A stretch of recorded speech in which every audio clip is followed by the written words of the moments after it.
ಈಗ ಮತ್ತೆ ಎರಡು ಭಾಗ ಮಾಡಿ.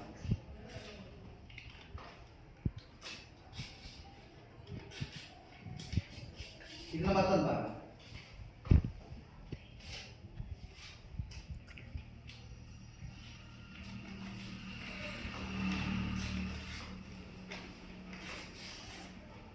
ಇದನ್ನ ಜೋಡಿಸ್ ಮಾಡಿ. ಅದು ಹೇಗಿತ್ತು ಹಂಗೆ ಮಾಡಿ ಮೊದಲೇ.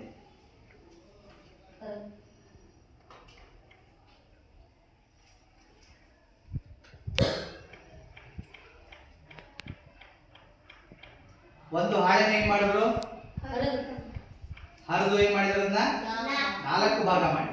ಆ 4 ಭಾಗನ ಏನ್ ಮಾಡಿದ್ರು ಅವರು? ಮತ್ತು ಸೇರಿಸಿದ್ರ ಮತ್ತೆ ಪುನಃ ಅದೇ ಆಕಾರಕ್ಕೆ ಬಂತ. ಮತ್ತೆ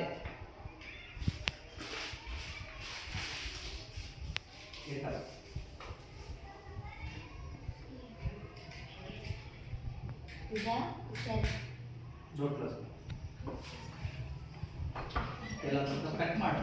ಗೊತ್ತಾಗುತ್ತೆ? ಕಟ್ ಮಾಡು.